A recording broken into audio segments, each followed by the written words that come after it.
So beautiful souls, today in this series of college, we're elaborating more on something very more serious, a common issue that a lot of people in this generation, a lot of my peers are facing and having to go through. And it's becoming more common than not. Growing up in the culture, in the Latina culture, in the Latino culture, in the Hispanic culture, and especially for me, I grew up where I had to toughen things out. As I got older, I didn't like crying in front of people because I thought that was a form of weakness. I wanted to seem strong always. And it wasn't until my third year of college, which was just last year, my junior year of college, I would truly say it has been the most difficult year that I have faced as an individual. You know, when like you're faced with something like a problem or a difficulty, and then like everything else just hits you, like it's financial, spiritually, mentally, emotionally, then like you get like all these things, like your best friend abandons you, whatever it might be, it all happens at the same time. That's just how life for some reason works. It's one thing after another, after another, after another. And I truly believe that it's just like the enemy trying to scheme against you and trying to plot against you and just to make you give up, for you to just throw in the towel and just be like, you know what, I'm done. Like I can't take it any longer. So in my third year of college, I don't want to name it depression, because a lot of people are quick to be like, oh, well, you know, I'm just depressed today. Like, no. My mom had always showed me never to use that word lightly. Depression is something that you cannot shake as much as you try to. Depression is something that you can't even eat. You can't even get out of bed.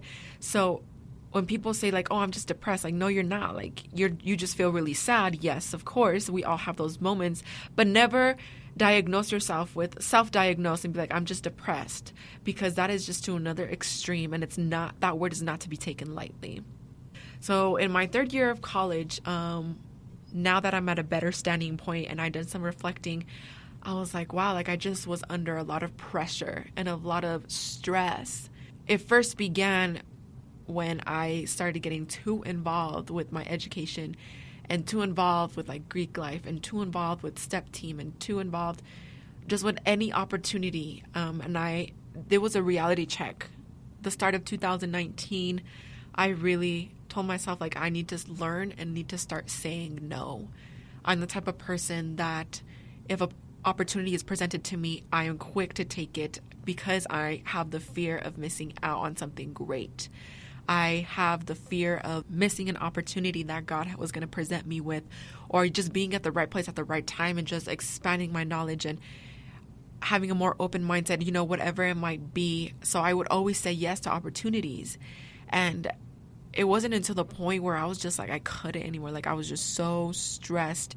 I saw a quote earlier today, and it said, just because you carry it all so well doesn't mean it's not heavy. This spoke volumes to me, and it reminded me of one time when my dean, my DP, was like, what's up? Like, you're just stressed. And I was venting to her, and I was like, I just can't take it anymore. I had just gotten a new job, and I was just so overwhelmed with everything. And I was just doing step team for Pi Lambda Chi Latina Sorority Incorporated. For my organization, for our national step team, I was doing that, and it was just like I was draining myself out.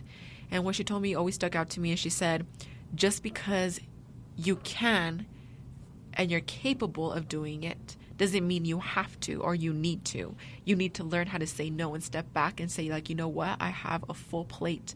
I can't be taking more. Even though I can, I know if I did this, then, well, I could do that. Well, this was really stressful, and that's nothing compared to that. So when 2019 came around, one of my revolutions was I need to start saying no. I need to start saying no to people. And that was the hardest thing, because I love helping people, whatever it might be. If I know I'm available, I can make time. It doesn't matter if I'm like running on 2 hours of sleep or haven't eaten. Like, if I could do it, like, I'm going to be there. If I gave you my word, I'm going to be there. If you need help, I want to help you. You know, if I have the resources, like, I'm going to give them to you. So I was always putting others before me, which is awesome, which is great, but I needed to become more selfish. So in the year 2019, that's something that I had to learn. So last year, I had so much stress going on. I had so much of so many things going on. And I noticed that I was, little by little, I started stepping back away from church. And church is not giving you salvation, no, but little by little, I started seeing the greater effect. So I stepped down from the praise team because I was like, you know what, I just have too much schoolwork. Like, I can't do this. And that was, I believe, 2 years ago already. I stepped down from praise team. And then my term as secretary at my church had ended for the youth. Those were things that were keeping me accountable to keep attending church and making it my responsibility to be there regardless. And when I stepped down, I replaced all those things with different things that weren't bad. Like the national step team wasn't bad. What I was doing, community service, volunteer hours, like it's not bad things, but it consumed my time otherwise. So little by little, I stopped attending church, and then it first started off with like Bible studies on Wednesdays that we have. I stopped going there because, like, you know what, I have too much to do. Like, I had to budget my time. And rearrange my schedule in order to fit everything in that I need to do. So what are my priorities and what do I need to sacrifice is how I was looking at my schedule. So I would take out Bible study and say, well, you know what, like, it's just this Wednesday, you know, like, it'll be fine. My homework is inevitable. Practice is inevitable. I need to do these things. So, you know what, I'll be fine without it. I was like, just this one time I have the assignment due. Just this one time I have an exam due. I wasn't doing anything bad. It was for my career, my education. It wasn't until I heard Pastor Michael Todd from Transformation Church, and he said, but God, I'm busy with all these blessings you gave me.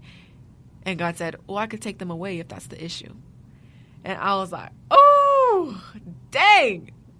That is straight up talking to me. I was like, dang. I was like, okay, like, how many times have I told God that, like, God, well, you know what, like, I can't make it, or, you know what, like, I just can't pray, I'm too tired, or I just excuses, XYZ, fill in the blank, because I'm busy with everything else that you've given me. And he's like, I never meant to put those things in your life to distract you from a greater purpose that I have for you, and to replace my relationship with you, and to stop you from growing with me and growing wiser and me spending time with you. After that, I faced some family problems that was really weighing me down as an individual. And I'm the type of person that doesn't like to ask for help. It wasn't until earlier this year where my best friend was talking to me, and she was just like, it's as if you're giving up and that's not who you are. And she was telling me, you push people away and you isolate yourself. And to me, I was like, really? Nah. And I really had to reflect on that and say, wow, like, I had to be honest with myself and come to terms with myself and say, wow, like, this is so true. I'm the type of person that doesn't like to ask for help. I will not reach out. Instead, I will deal with it on my own. I will toughen it out, whatever it takes, because that's the mentality that I grew up on growing up. And that's something that I still face today, that I'm still trying to break out of that and reach out when I need help, that I can't just do it all by myself. There is sometimes that I need to reach out. So I started becoming overwhelmed with all this stress and everything that was going on. I was just had too much on my plate. And on top of that, all these family issues were coming up, and that was weighing me down. And I found myself that when I tried studying, like, I just couldn't focus. I was just distracted. And at the time, I didn't know why I just couldn't focus, but it was just like, I just could not. I could not just sit there and do my homework. I couldn't do my assignment. I couldn't read. Everything was just like, I was just out of it. I was taking an online course, and I suck at online classes. I don't know why I do this to myself, but I was taking an online course, and I had to withdraw from the course, but I had to get it accepted from the Dean of Students.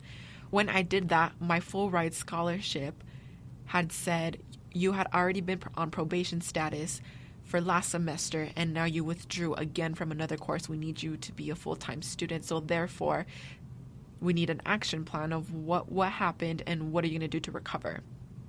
I gave them one, and they basically said, this is the same one you gave us last semester. What difference is it going to make now? So I lost my full ride scholarship. Financial stress came upon me, and I was just freaking out because I was like, I remember crying because I was like, I worked so hard to get this, and now it's taken away from me. And I was just like, God, why? And then I was like, wait, I didn't even want to ask him anymore because I was like, I brought this upon myself. you blessed me with this blessing and now it's been taken away because I've been pushing you last. So I kind of felt ashamed, and I didn't want to present it to him and ask for like, okay, God, well, help me. Just help me. I didn't want to bring it to him because I knew damn well that it was my fault. So on top of financial stress, on top of my workload just being too much and not having enough time to do self-care and taking care of myself as an individual, and stop taking on tasks that I know I'm not capable of because my schedule doesn't allow it.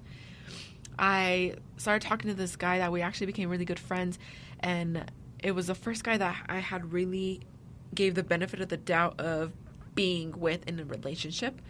After several years, or after going on 3 years now that I've been single, woo woo, what's up? All my single ladies, shout out. No, but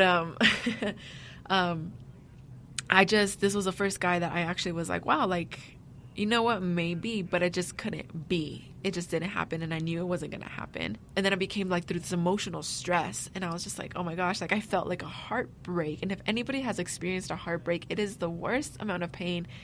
It is just so, like, you don't know what to do besides just, like, take time to heal. So at the beginning of 2019, I was faced with a whole bunch of stress, emotional stress, financial stress, and just not having enough time and being just overwhelmed with everything that I had to do. I remember being at home, and one of my friends was like, hey, what are you doing? And I was like, nothing. I'm at home watching Netflix, being sad, watching sad movies. I was watching a movie of the Holocaust, so that didn't help, obviously. She's like, get ready, we're going out. And I was like, I really don't want to go. Like, I'm not feeling it. Like, I'm just gonna stay here. And she's like, no, we're going out. And I remember we went out to the club, and we had some drinks, and I was just like, you know what, forget everything, I don't care, like, hot girl summer starting right now. No, I'm just kidding. But I really didn't care. And so that transitioned into a habit of where I wanted to go out and just feel good and forget about everything without a care in the world and just do whatever the heck I wanted to do. And so when I turned 21, I had all access now. I was going out and just buying drinks and drinking at night, drinking while I was studying. I took wine to the library one time. But anyway, I was using this as a coping mechanism. Like, I wanted to go out to the ladies' night all the time. Like, I was like, well, let's go out to the club. Like, I just wanted to feel good and just forget about everything. And at this point, I had stopped going to church on Wednesdays. I had stopped going to church on Sundays even. Just this one time, or one Sunday is not going to hurt, turned into 6 months from now. And I just felt my soul get so heavy and I felt my soul just get so weak and fragile and fatigued that it just couldn't sustain me anymore. I remember trying to listen to music, secular music, and it wasn't the same. Like, it wasn't fulfilling me. I wasn't feeling happy. I wasn't feeling hyped. So I was like, okay, well, like, let me switch it to Christian music. That wasn't doing it enough either. I just didn't feel the music like I used to. I just didn't feel anything. And I was like, what the heck is this? And I was like, whatever. I tried shaking it off, and I recognized that it was just my soul needing to get fed. All my soul wanted to do where I could feel fulfilled was be in the presence of God.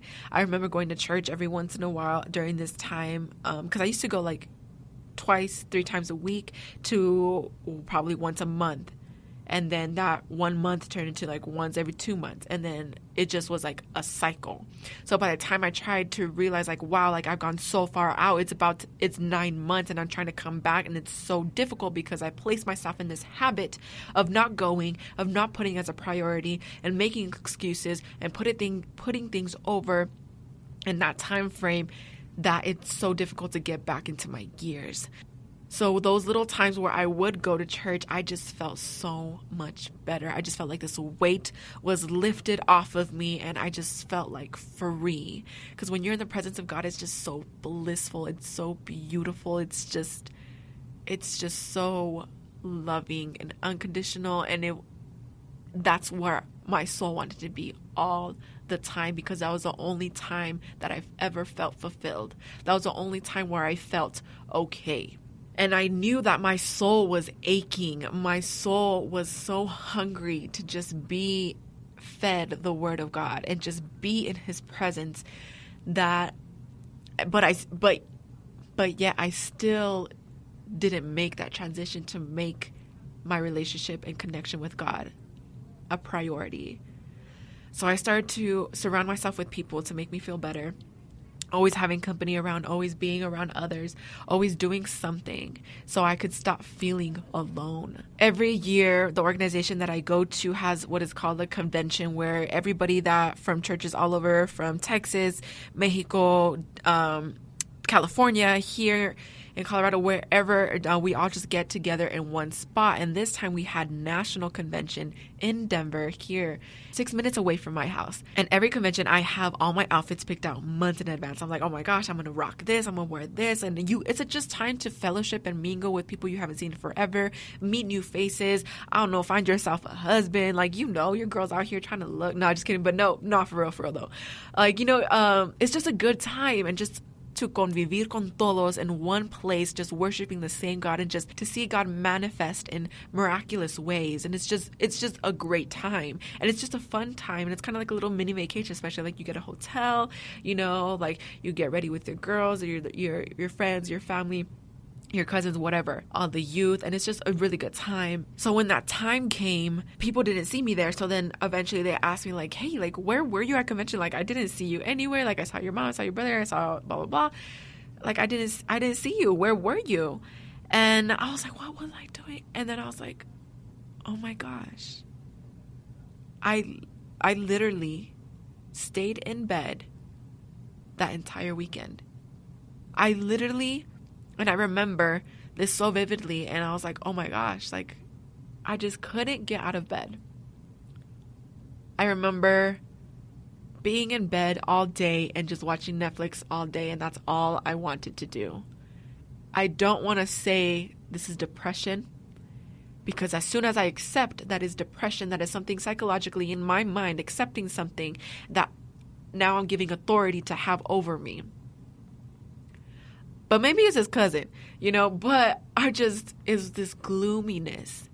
And I didn't think it was that bad until I realized, like, I was hungry and I still didn't get out of bed. I could not get myself out to go prepare myself a meal and eat. I had no motivation. I felt empty. I felt like blah. Like, I don't know how to describe this feeling to you. And if you have not experienced this, that is kudos to you. But those of you who know exactly what I'm talking about, this is something that you could only understand once you go through it.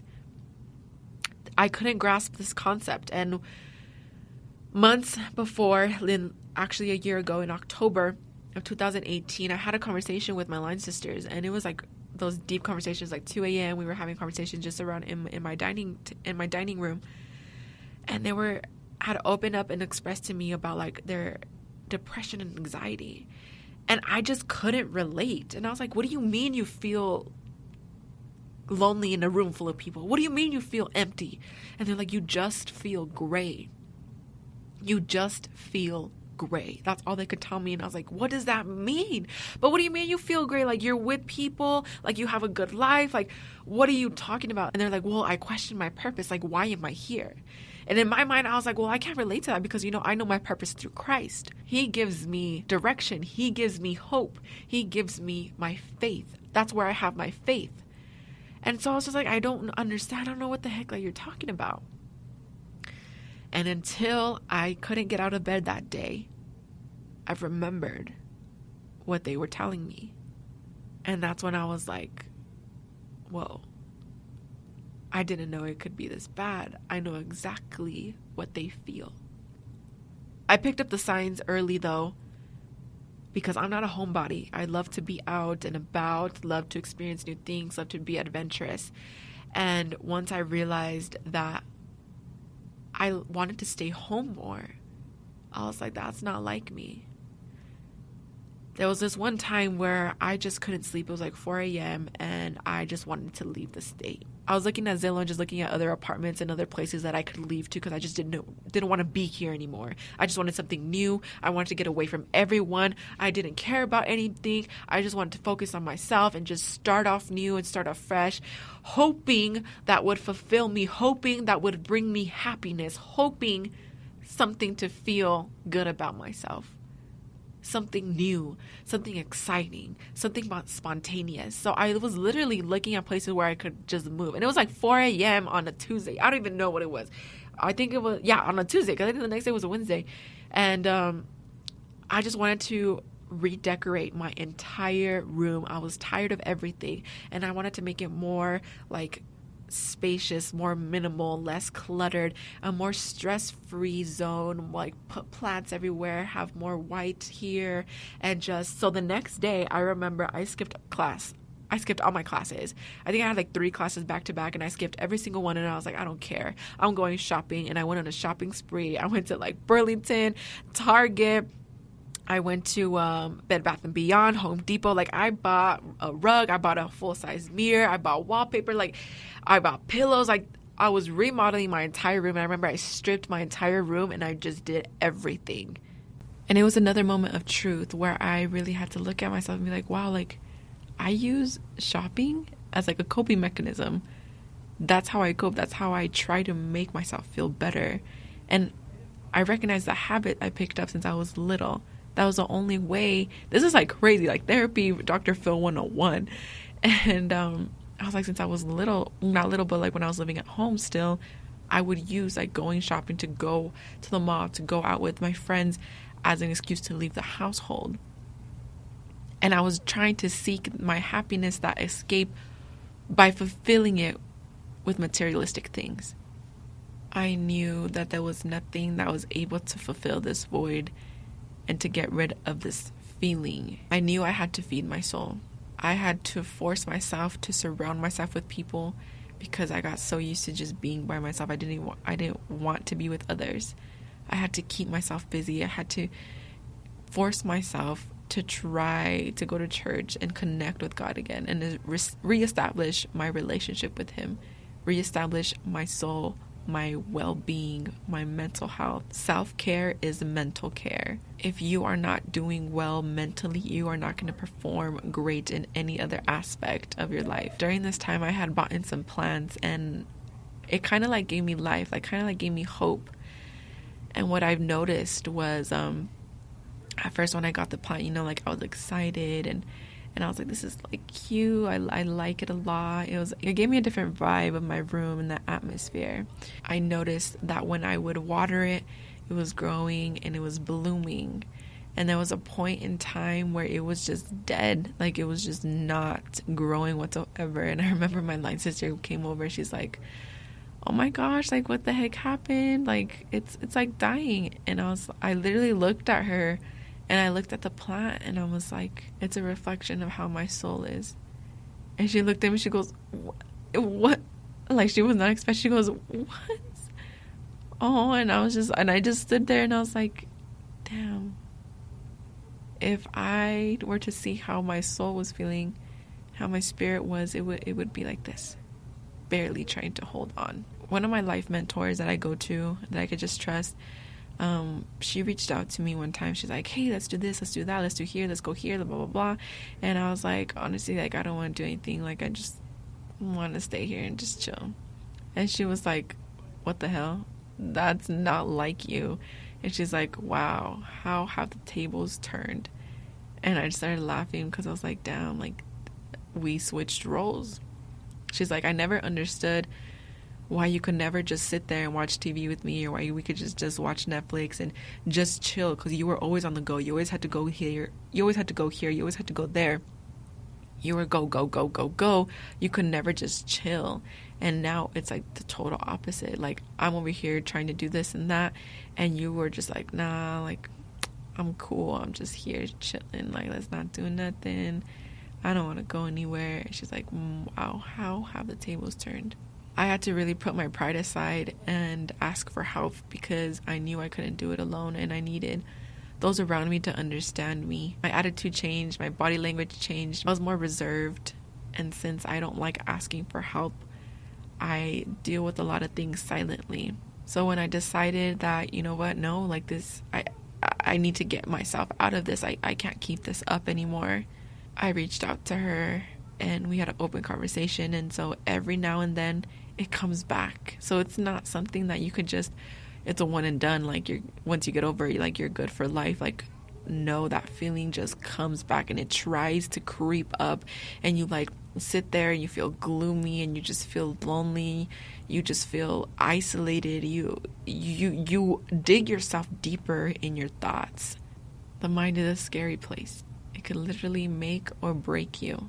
So every now and then when I feel like that, I know to get up, move, do something, go somewhere, make dinner, I don't know.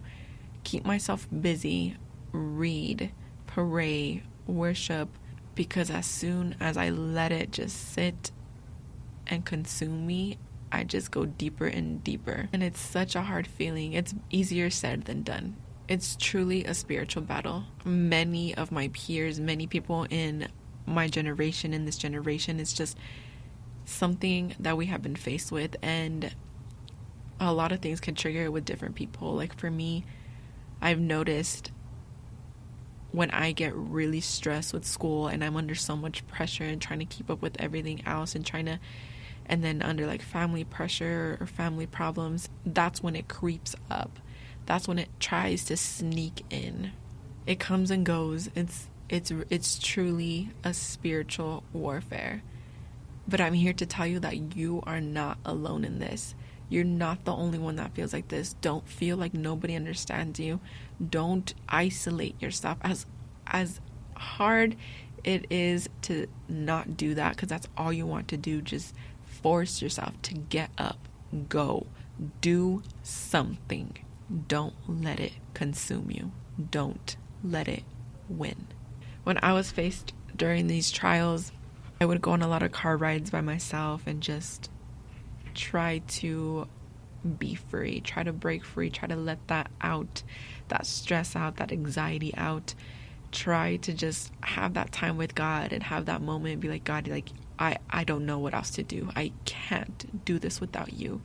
I allow you into my life. I allow you into my heart, and just take over and take control, because there's no way I could do this by myself.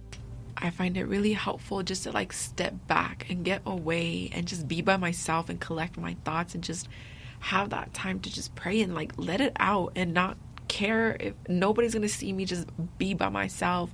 And sometimes if you need to do that in the middle of the day, just take a breath, be still, and know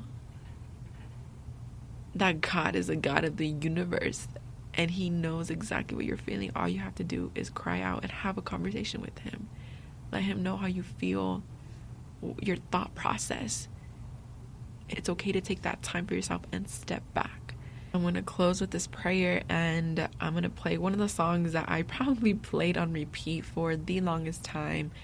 And I actually have a whole playlist of just like songs that I was able to break free and just feel God and have that intimate moment and just cry by myself and just drive or wherever it is. If you're in your room, if you're in your car, wherever, or taking a walk, whatever you're doing, working out, and I just listened to these songs and I was like, this was my prayer. This is my prayer.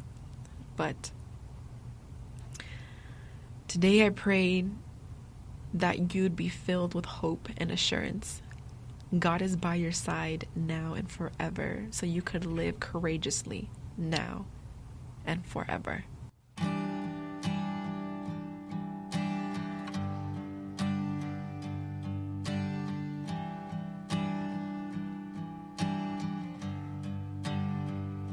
And I close my eyes to see my King in majesty. Your grace compels my soul to love and draw it close. And I lift my hands and sing.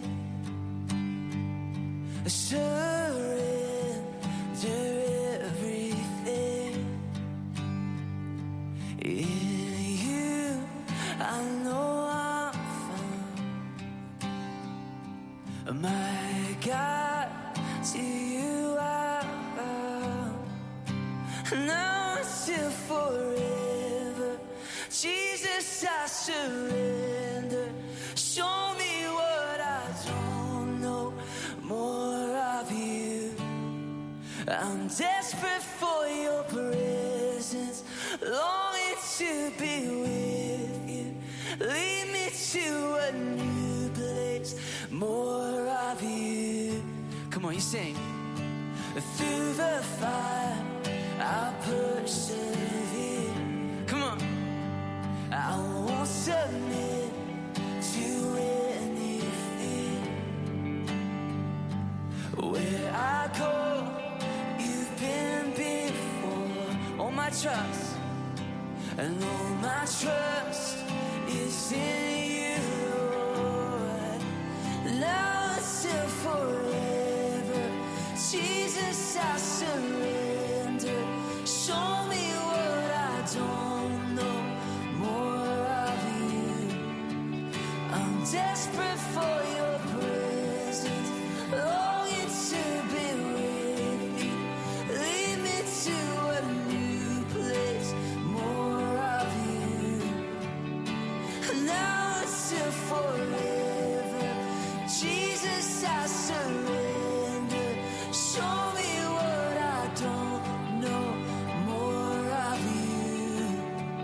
I'm desperate for your presence, longing to be with you. Lead me to a new place, more of you.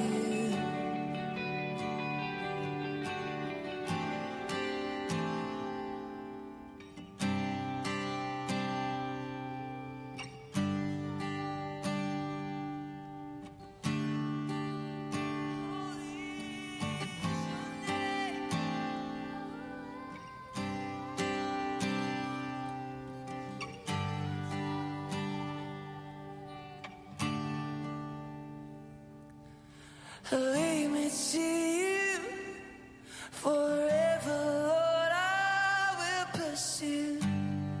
I will pursue. You've won my heart, Jesus. You're all that I want.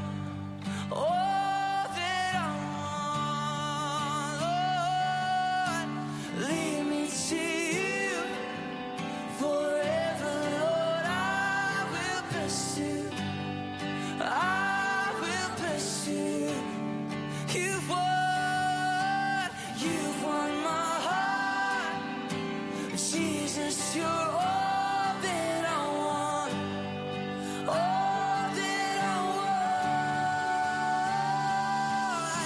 want. Lead me to you. Come on, church.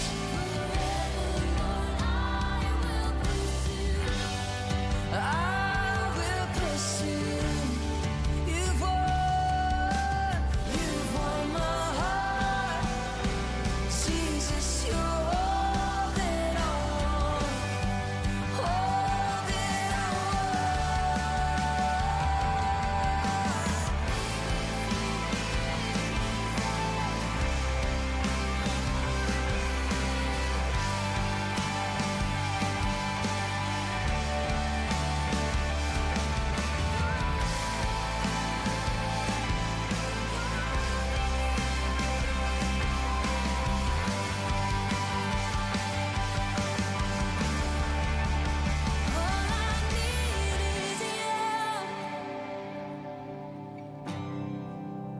all I need is you, Lord, is you, Lord. All I need is you. All I need is you, Lord, is you, Lord. All I need is you. You are all I need is you, Lord, is you, Lord. All I need is you. All I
just for a glimpse.